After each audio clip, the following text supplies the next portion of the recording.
Hello and a very warm welcome to The Real Talk. How are you doing? What have you been up to? I do hope that everything is going on well, and thank you for sparing time to join us on The Real Talk. The year is coming to an end. Merry Christmas. Happy New Year.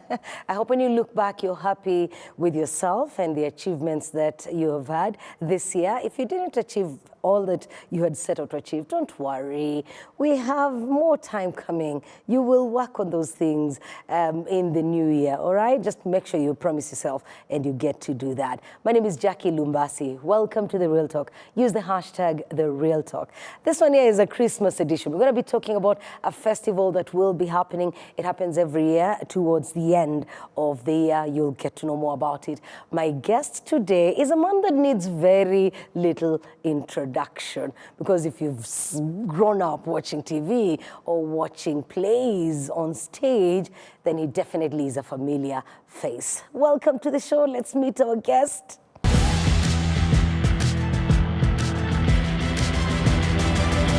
Glad to have you on RTV. We're live on the YouTube channel as well. Share the links that we have others join the conversation. Our guest today is a stage and film actor, Mazimpaka Jones Kennedy. Good to see you. Oh, good to see you, Jack. I am so happy that we finally get to sit down and have this conversation. After quite a long time, what have you been waiting for? Wait, what has been keeping us away from each other? I don't know. And we've discussed it before, but then things just happen. Yeah. Do you know what I believe in? Tell me. I believe that everything that happens, it happens on its own day, on a planned day. Yes. God plans our days. And God plans it. Exactly. You're so right. this was that. the day. Now. Exactly. I believe the same. I keep saying the times when you want something or you want someone and things just are not aligned, but at the right time, God's appointed time, things just fall in place. It is a pleasure to see you. Me too. And I'm glad that I get to tell your story to the viewer, to the world. Let us go back to where it all started. Give us a little bit about where you were born and your childhood and what kind of home you were raised in. Well, Jackie, I was raised in a God-fearing family. Yeah. But I was born in, I would say I was born in Burundi. I left Burundi when I was 10 years old. Then went to Uganda. So I grew up in Uganda. With both parents and your siblings? No, with only my siblings. Okay. And my grandparents.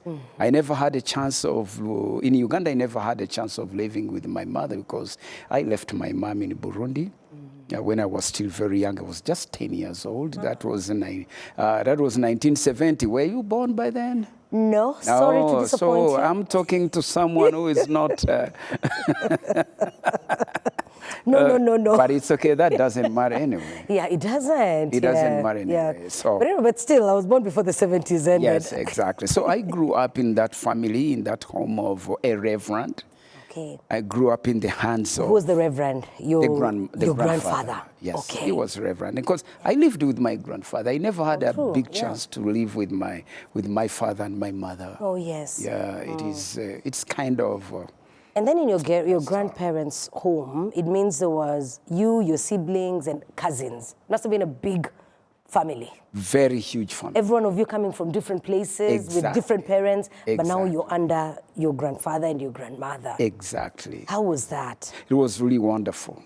Did you ever have to fight for food, fight for other things, or were these things in abundance? If the grandfather was a reverend, was the church sponsoring everything? Everything? No. The church wasn't sponsoring everything. Actually, we were feeding lots and lots of people. My grandfather was kind of a person who would welcome everyone, every passerby. You wouldn't pass by our home and you don't without drinking milk, without drinking water, without drinking tea, without drinking sorghum porridge. Yeah. The obushera something. And so there was always a flask of obushera. Exactly. Oh man, I love that. So you wouldn't bypass home because the house was just by the roadside. Yeah. near the church, and he's a reverend. Everybody knew him. Whoever was, for example, from the place where we were staying in the middle of a town called Fort Potro and Mbarara, because I was raised up in Uganda. So most of the students who were going to Mbarara, coming from the camps, going to school, they would all come and sleep at home. You would find at home we are over 20 people. Wow. Over 20 people. And my grandfather would be very happy, would make everybody pray, eat, drink. Then in the morning hours, everybody wake up, the bus is leaving you. People are setting off. So people set off at 4 in the morning. Do you have some people from back then that you still relate with until now? Because yes. what you describe there is a seed that was planted by your grandfather. And the Bible talks about it. The goodness that you extend to strangers, to the world, comes back. You benefit from it, your children and your children's children. Exactly. And so you still have some of these people that went through that home, that recall you, that remember your grandfather. And I'm sure they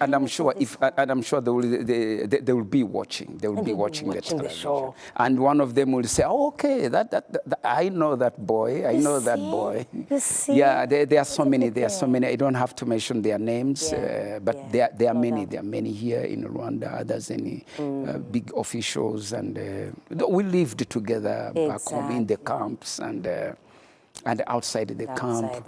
So. They are there. But it's very unfortunate, Jackie, that I don't have enough of my age mates living now. I'm so sad about that part of life, but I'm so happy that God kept me to be the one to tell that. You see, my age mate, those who I grew up with, those I played with, football, I grazed with, cows, goats, I went to school with. I can tell you that a lot of them are not there now. I think there are only about 2 or 3 living now.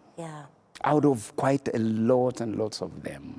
God has a plan. They all went. We started the show, we started the show saying God knew that someday, one day I'll be seated here with Jackie. And you'll be representing from Kitale. And representing that, you see. Yes, God is a mighty God. Yeah, he's an amazing God. When that period was over, and now you had to leave the small town between Fort Portal and Mbarara, and you have to go to university. What university did you go to? But what were you thinking of becoming? What did you study to become?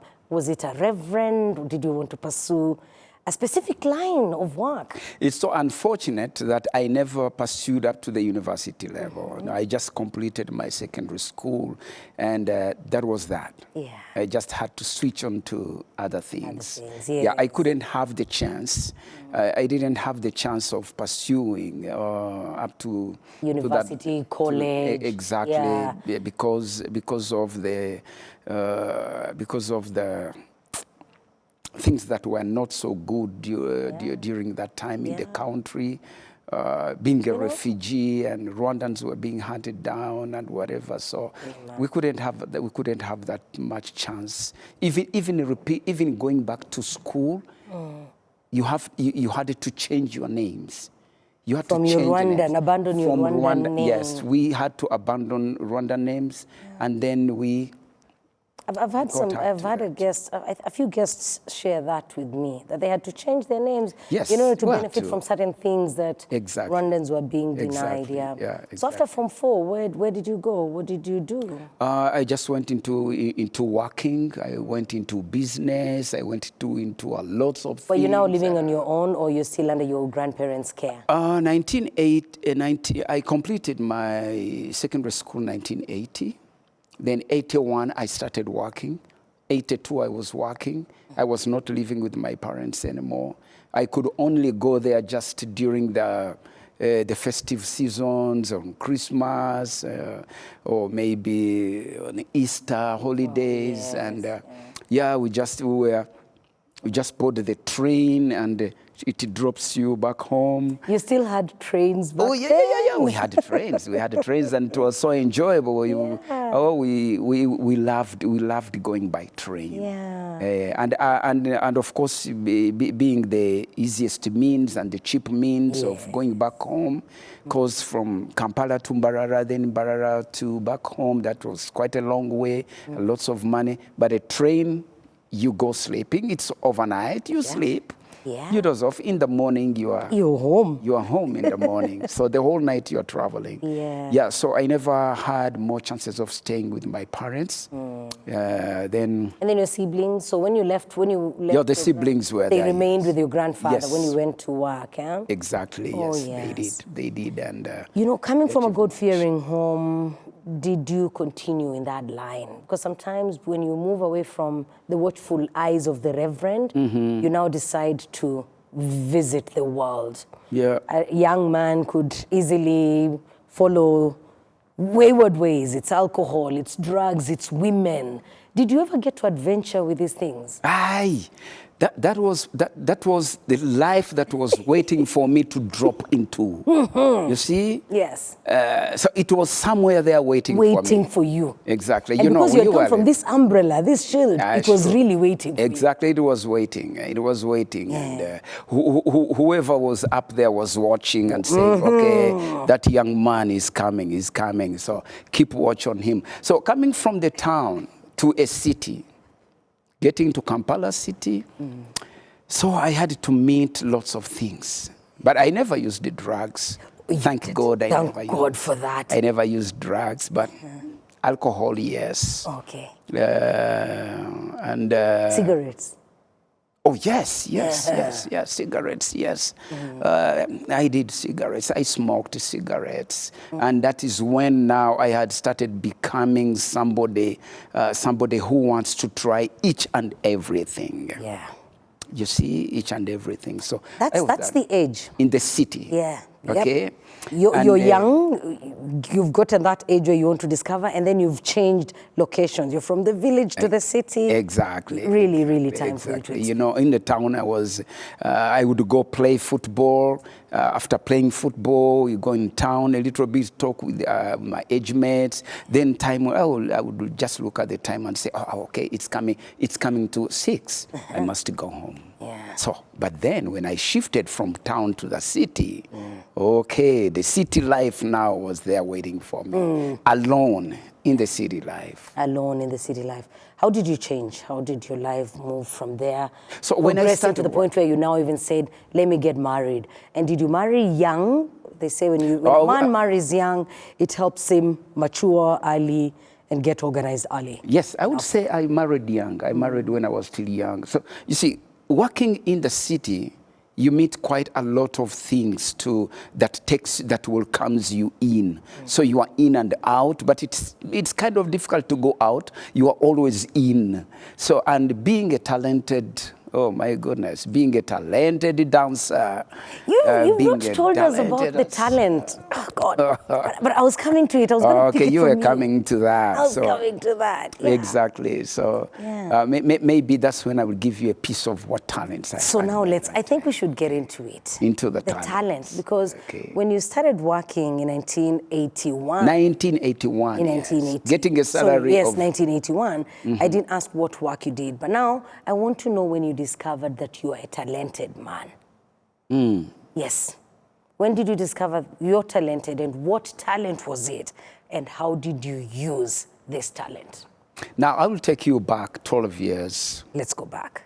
You see, at 12 years old, that's when I discovered my talent. And that is when I performed the first performance. And that is when I got my first award. I always call it an award. As the best performer, the best actor, I was given 10 spoons of peanuts. That was my first award, Jackie.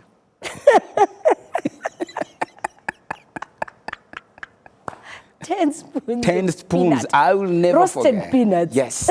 I will never forget that. They called you on stage. Karanga njugu. They called you on stage and counted. Moja, mbili. Njugu karanga. This is how it was. So Every year at the end of the closing the school every year, Yes. Every class must perform something, must exhibit something. So we were very good. We were very good in art because art was very compulsory in school. Okay. Right from P1 up to P7, you must had something to portray, something to exhibit, something to show, either on Could stage, be a poem, exactly, song, poets, songs, dance, art, fine art, and whatever. Art, yes. Yeah, so we had so many Akambas and the Kikuyus in my primary school, and they taught me how to make these lions in wood, lions, elephants. Yes, because they do a lot of carving. Exactly, carving, Yes. exactly. So art and craft was very compulsory. So I was into all that, and I was very good into that. Yeah. But acting was the most. So that day, P4, primary 4, we had to show a play. Yes. We had to play on stage, and the This guest is the of first time you're performing. that was on my stage. first performance to play on stage, and in front of over 1,000 people. Because put their students with their parents, and the teachers, visitors, and even villagers. All of them. Were you scared? No, I wasn't. I wasn't scared. I wasn't scared at all, and I think that's why I got the award. Yeah. So I acted. We acted and acted. Now it was time for the guest of honor to give a speech, and then when he stood up, he said, "Before I give my speech, please call me that small boy who acted here." That small boy who married the king's daughter. Yes. Give me that small boy. Bring that boy. So they came and they called me. Now somebody came running and said, "Kennedy, the headmaster wants you." Oh, I was so scared. Jackie, we had a headmaster. He was very tough. He used to walk with a bunch of keys. Very long keys like this. And it was his weapon. He would hit you on the head with a key. So I thought maybe I've done something wrong. So the moment I arrived, everybody cheered. I said, okay. You were relieved. So there was a small boy selling peanuts, roasted peanuts around. Then the guest of honor said, "Hey, you, come here. Give this young man," not even a boy this time, "give this young man 10 spoons of peanuts." And you put your hands together. You're Exactly, very tiny tiny hands like this. At 12 years old. Yes. Jackie, do you imagine giving 10 spoons of peanuts to a 12 young boy? Yeah. That is something that I will never forget. It motivated me. I am so happy.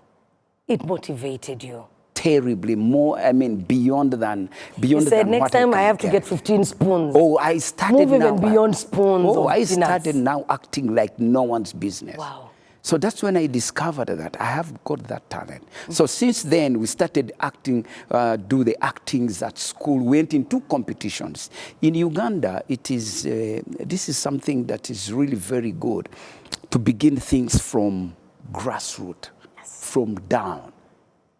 By the time I got to... Especially nurturing talent. Exactly. These things you've mentioned. Yes. Like schools have compulsory drama sessions. They had everything. Yes. You're everything. acting, you're reciting up. They'll tell you, what are you good at? That is what we will know. Exactly. Because it was there in exams. Yeah. You had even to do exams for that. By the time I got to P7, oh my goodness. You were I was the best actor in the whole district. You're the best actor in the school. The whole district. In the whole district? Yes, because we had a competition. District competitions? Yes. Yes. So I was number one in the whole district. So now you're winning real awards. Now you see. So now when I got into Kampala, things now were boiling up. I was a very good dancer as well. I won an award in 1982, the best dancer in the country. 1982. Gosh. The competitions were in Kampala. Yes. The place called Conta Africa. You see? And you know my award this time? Oh. Tell me what it was. They gave me this big bottle of 5 liters of Johnny Walker Black Label. But how old were you? Oh, now you're asking. Now I'm asking. And that was Now that I'm was asking, 19.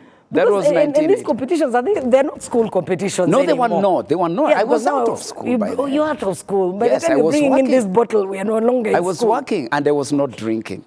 But you're that, not drinking. yes. That But day at least for the 10 spoons, I you ate could that. eat. Yes. So now this one you didn't drink. Who drank I for you? didn't. I sold it Oh, there you and then. sold it. I sold it just there and then in the Africa. They gave me lots of money. You're business-minded even at that age. Because I'd say, let's celebrate. Even if I don't drink, I'll give it out to the other guys. Yes, exactly. So you can imagine at 22, I was 22 by then, Yes. when I received that award of 5 liters, a bottle of 5 liters. Johnny Walker Black Label.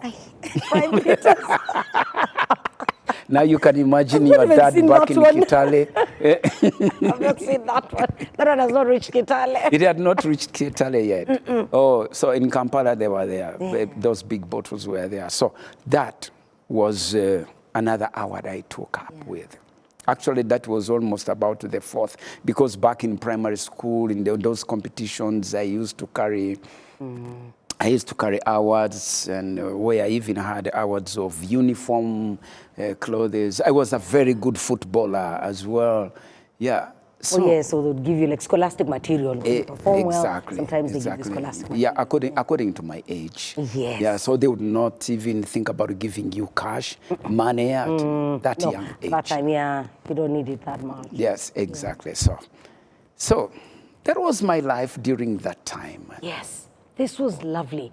How did you then become, okay, at this point you are winning awards. Yes.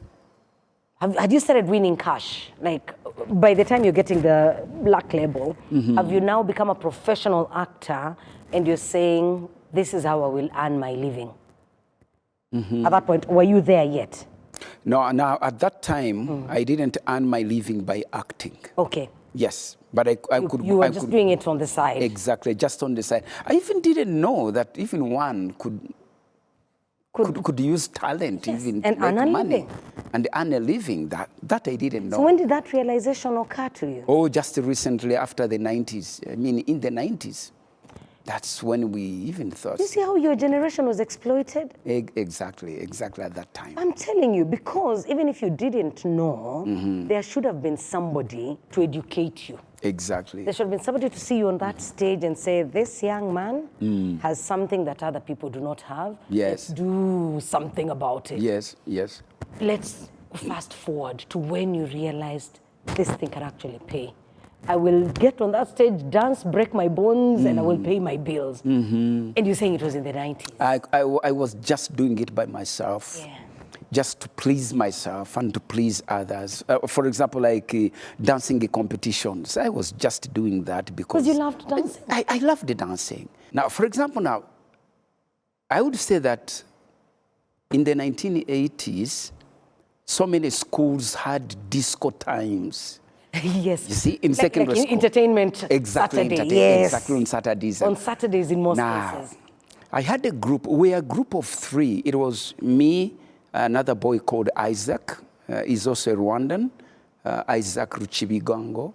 I know him. You know yes, Isaac? Isaac, he later formed Limit X. Exactly, Yes. exactly, Limit X. Yes. Exactly. I know If you ask Isaac about me, yes, he will tell you what we used to do. I will ask him. You see, he will tell you what we used to do.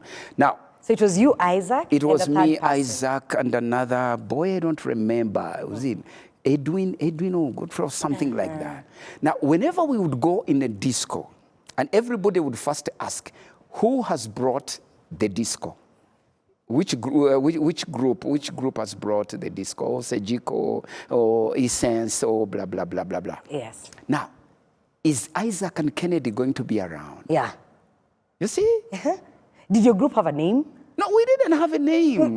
But just people knew us just by Kennedy and Isaac. Yes. So because we were very good dancers by then, so everybody would just come in the disco because Kennedy Because there's and Kennedy and Isaac Isaac coming to perform. Yeah, they will be there performing. They will be the dancers. Amazing. Yeah. Let's take a short break. We will be back. Oh, my goodness. So the dancing, you've talked a lot about the dancing.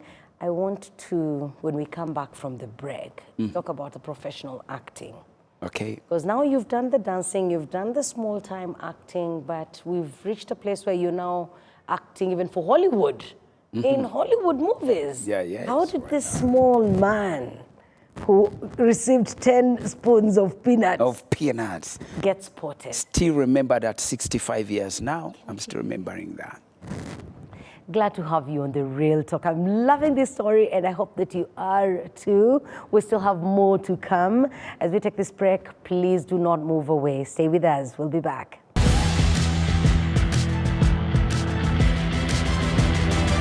Welcome back to The Real Talk. My name is Jackie, and our guest is Kennedy. Kennedy is a stage and film actor and a great storyteller. I must tell you, I am enjoying this conversation, and I hope that you are too. Kennedy is such a good storyteller. But anyway, I'm sure for you it comes naturally. Why am I even saying that? This is what you do for a living. That's also talent. Yeah, storytelling is a talent, yes. Now, tell us how you then moved to become a professional actor and how it felt to feature in a Hollywood movie like 100 Days and others. Actually, start with the 100 Days because that was the first. Okay. It was the first piece that I performed that took me to the market. Wow. Professionally. Yeah. But before 100 Days, I was doing theater. And I had never done film before. 100 Days was my first film. Ooh. Yes. Okay. That was the first film You I started acted big. in. Yes. Yeah. Yes.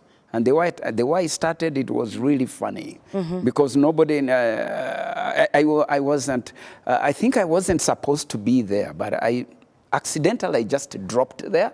And the director looked at me and said, but I think this boy, this man can act. You knew they were doing auditions there? Before that, that was 1998. 1998. Yes. You know what we have skipped? Lots and lots of things. Because I was a DJ, I was a DJ by then. Now I'm taking you to something. When were you a DJ?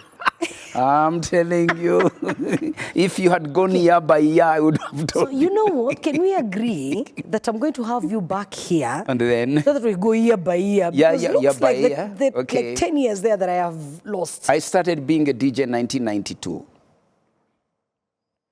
Club DJ. Were you still with Isaac and no, by then, or this? No. Limit X, they had formed Limit X, and they had left it to the US. I think they had gone to the US. I was still in Kampala. You became a DJ. I became a DJ in 1992. I came performing to in Rwanda. A club. I came in to Rwanda as a DJ. 1994 as a DJ. As a DJ. I opened up a club, Sun City, Nyamirambo. You were the DJ? I was the DJ. Okay. After the genocide against the Tutsis. Yes. I opened the club. But by the time you came back, things had settled. People are now trying to get back. Exactly, trying to bring back life. And yeah, so I was a DJ. I was the same time MC, master of ceremony, promoter of Bralirwa. If you ask anybody in Bradwan, ask them about Kennedy, they will tell you. You'd be going on stage there, hyping people. Oh, as they have my the goodness. 1996 was the first expo. And you were the main guy there. I was the main guy at Lycée de Kigali. That is where the exposition started. 1996. Before it went to this other side? Before it started going to other places, Saint Andre, Stadium, blah, blah, blah. Clearly, now, everybody, there's a lot that we have not touched on. No, there's quite a lot. There's quite a lot. There's quite a lot we have skipped there. Definitely, we will have you back on the show. Someday. Someday, yes. God's time. God's time. Exactly. We go back to our 100 days. So you find yourself at a place where auditions are taking place. I was with the DJ Adams, 1998. Yeah. Because Adams found me in my club, Club 2000.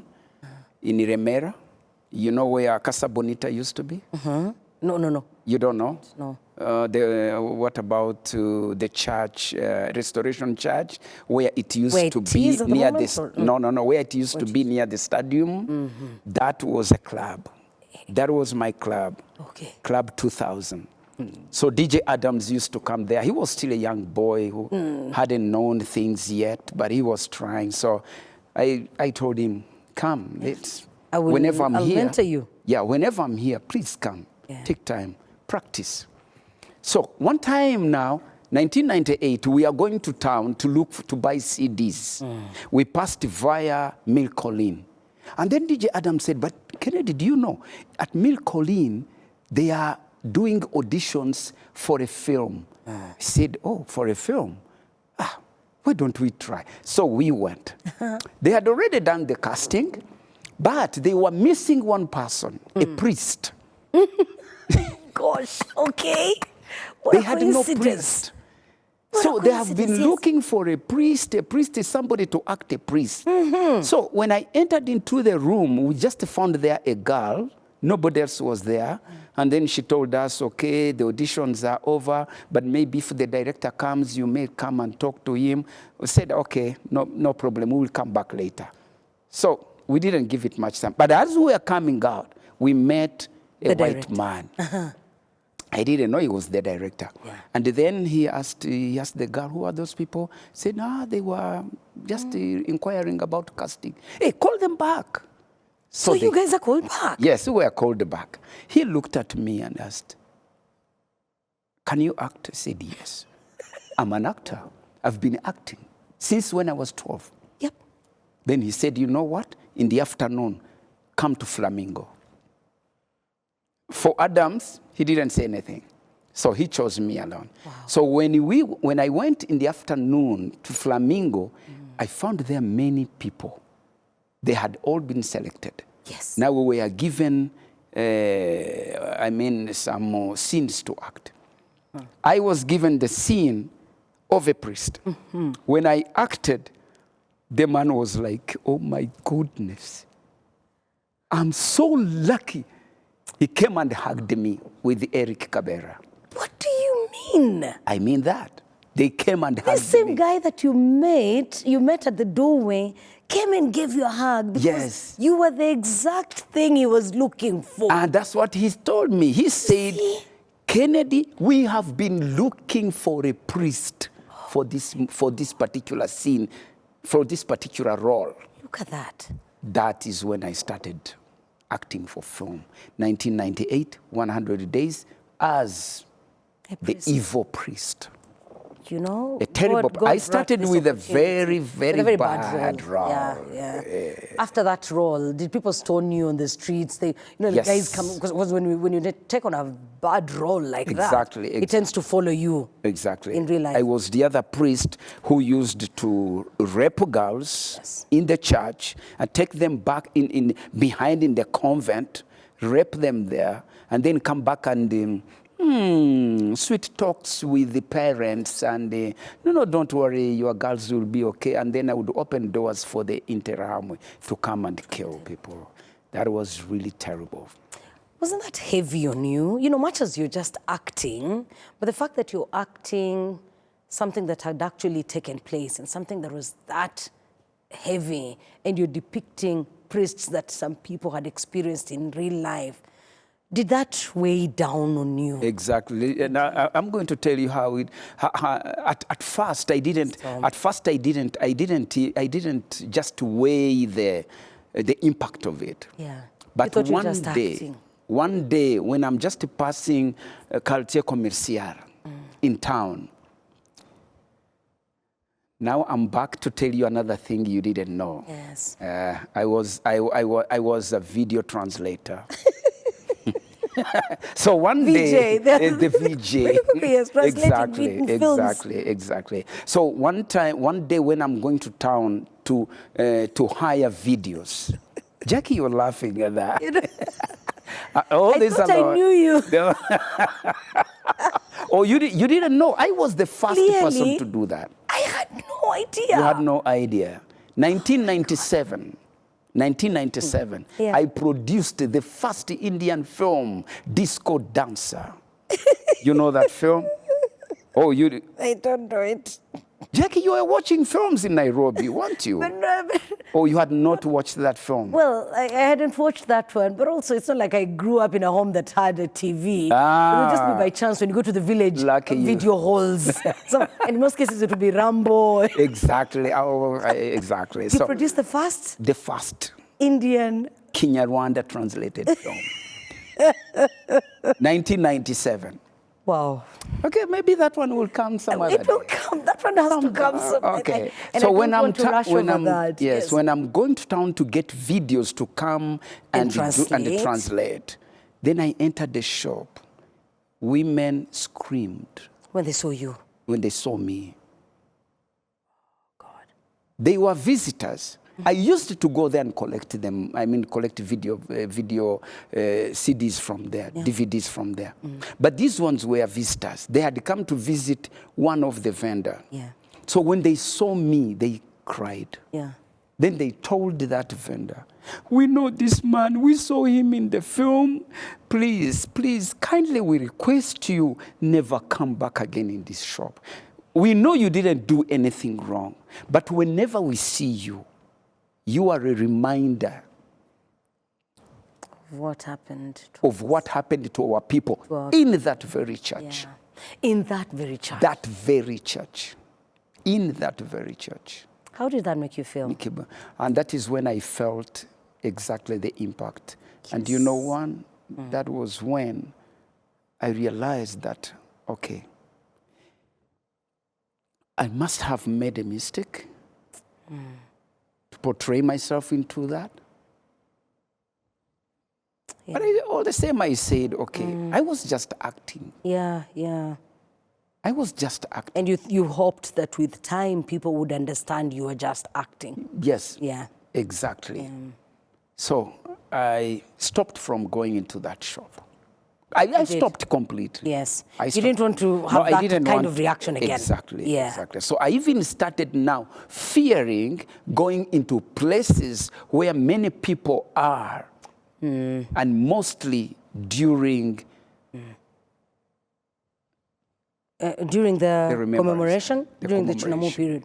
Oh. I started fearing going there because I myself felt like this is the evil priest walking in front of those people. Yeah.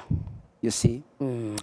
Yeah, but slowly by slowly, when I kept on acting into other movies, into other films, the international films, then it started evaporating out of me, and getting used to that as well. So, how many international movies have you been in so far? Oh, so far they are now 13. 13. Yes, they are now 13. Would you say that you've earned well from this trade? Can I say that? Can I say in terms of monetary? Monetary. No. Okay. But in terms of experience, yes. Exposure. And exposure, yes, and yes a lot. Yeah, yeah. So I'm that kind of person, Jackie, who don't think about when I'm into something. I don't think about the money that is going to come out of it. I'm not thinking about what will come after. I'm only thinking of what I have to do in order to generate that. Oh wow. You see, it is so funny that you can even tell me that you want me in your project. Yeah. I will not talk about money. But you will be in my project. I will be in your project. As long as you can avail yourself, you'll say yes. I'll exactly. be there. I will be there. Oh. So it is up to you. It's up to you to know. You know, that has its advantages and disadvantages. Yes. And that happens a lot to people like you who just do this out of passion. Like exactly, it's a passion. Exactly. I will tell you, most of the people that get exploited are the people that do this thing because I love it. I love to do it. You know, I will be in your project, I'll not discuss money. And as you're doing that, another person who is less talented, who is like everything less than you are, they get to earn a lot from it. Sometimes they even use your name to make money. Oh, definitely. That much I know. That much I know. Yeah. I have two ways of it. When I'm appearing in Rwandan films, I don't think, I don't carry myself, I don't take my words before them, words full of money, blah, blah, blah, blah, blah. I avoid it. You know why? Because I know they cannot afford to pay me what I will give to them. And that's why most of them, I tell them, okay, how is your project? Tell me about your project. Give me your script. Let me see if it doesn't affect me in any way. Yes. I'll be with you. Don't worry. It's up to you. You will know what to do. What? Yes. But what to give? For international, oh my goodness. You have a price. There is always a price. Yes. The contract has to be there. And I have to look at the price first. And I'm sure now those ones pay for all the ones you do in Rwanda. Exactly. Oh exactly. My God. Exactly. You are incredible. Yes. You know, as we approach Christmas Day, you are involved in what has become an annual festival. Yes. Something that you do passionately. It's the Ikirenga Culture Tourism Festival. Yeah. When did you first get involved with it? And then how significant is this festival to you as a person and to us as a country? So Ikirenga Culture and Tourism Festival is one of the activities in Ikirenga Art and Culture Promotions. Ikirenga Art and Culture Promotions is an organization. And I'm a spokesperson of the organization. And at the same time, I'm the festival director. So the Ikirenga Art and Culture Promotion has got other activities subdued aside, because Ikirenga, first and foremost, it's part of the 2005 Compassion, UNESCO, Compassion of 2005. So we are a member of UNESCO.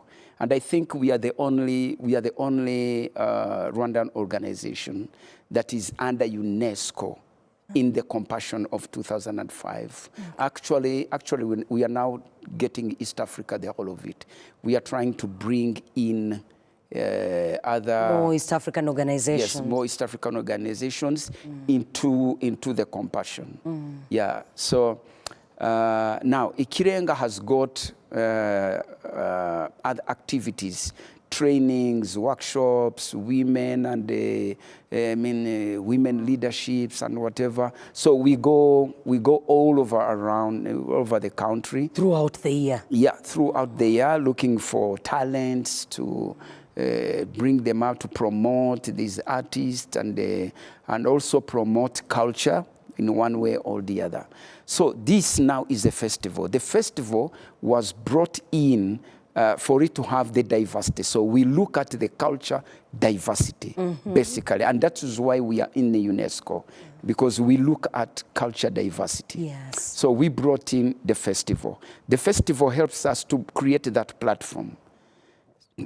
To promote culture. Yeah, to promote culture and art. Culture and art. Yes, culture and art. And also tourism in one way or the other. Okay. At times. That's why we combine culture and tourism and make it a festival to that, because it brings in all these people in art, in culture, and in tourism.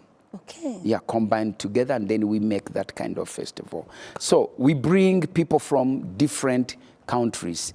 We have embassies. We have many embassies here in Kigali that we work with. Ugandan embassy, Angolan embassy, Pakistan embassy, the Indian embassy, Mozambique. And so they bring people embassy from their countries. Yeah, so to be part of the festival. Exactly, to be part of the festival, to come and expose whatever they have in art. And also to showcase what they have in fashion, in cooking, and whatever. I was going to ask about that. Yes, cooking food. Cooking food, yeah. Food is such a key component of culture. Exactly. When we were in Musanze, they brought in their food, and the Ugandans brought in coffee. They brought in some Uganda waragi, people to the Luombos and whatever. So Angolan embassy would also prepare their food and whatever. So that cultural diversity thing, it's what happens in Ikirenga Culture and Tourism Festival. Tell me why cultural identity is important, especially to Rwanda. Why should this festival matter to us? And the running theme of Ikirenga Culture Tourism Festival is our culture, our identity. It's our culture that identifies us. If I meet you, Jack, in Kitale, dressed like the Kikuyu, if I come to your village and I see the culture around, that is your identity. What identifies me as a Rwandan, it's not only the look. It's my language, it's my attire, the dressing, it's my celebration, the way I celebrate in the events, all the traditions, all that is my identity. You understand? It's my identity. If I go to Asia, I would look at the Chinese, I would look at the Indians, I would look at the Pakistanis. I will tell you, that one is Chinese, that one is Indian, this one is Pakistani. Because the things that identify them, the different communities. Exactly. So our culture should really identify us. Wow. We should be identified by our cultures. And that is why, mostly me in particular, I stick a lot, and I stick too much to culture. My Rwandan culture, because I was brought up into that culture. Yes. I never went away from my culture. So I've grown. Even when you were in the refugee camp. Yes, I grew up in my culture. It is in me, I'm in it. Beautiful. So I feel very bad when I try to make myself go out of it. I always try to say, I'm not smart. I'm not smart in this. I think, let me go back to my thing. That is where you're comfortable. Exactly. That's where I'm comfortable. But the present life, the present generation, the generation we are in now, I'm so much afraid that it's not giving us a free seat to feel comfortable in our cultures. It's like we are running away from it. We are just running away. We want to associate with foreign culture. Exactly. We want to, because I want something there, so I have to associate with it. Yes. Now you forget your culture, you leave it behind. It's, nobody will be happy with what you are going to bring to carry along with you. It looks nasty. It looks shabby. It's backward. It's backward. Yeah. It's, you see. Things. Exactly. So that is the only enemy that we have at the moment. But generally, I'm a culture man. You know, I'm going to have you back on the show. We will delve deep into the issue of culture, because I totally agree with you that we tend, at the moment, to be moving away from it. As we conclude the show, if there's anything that you want our viewer to remember, you know, they could watch the show, laugh, but forget a lot of what we have said. If there's a message you do not want them to forget, please tell them what it is. I always love to tell people about this. Nobody is born with no talent. Everybody is born with talents, many talents. But watch out the way you use your talent. The way you use your talents. They were not meant to feed you alone. No, they were not meant for you to look for fame. You see? But they were meant for the purpose of God. If you want to live in your talent and have it successful, first think about God who gave you that talent. First, do everything. Work out everything. The reason why God brought you in this world is to glorify Him and to work for Him. He gave you talents to help you do those two things. Our talents are tools, Jackie.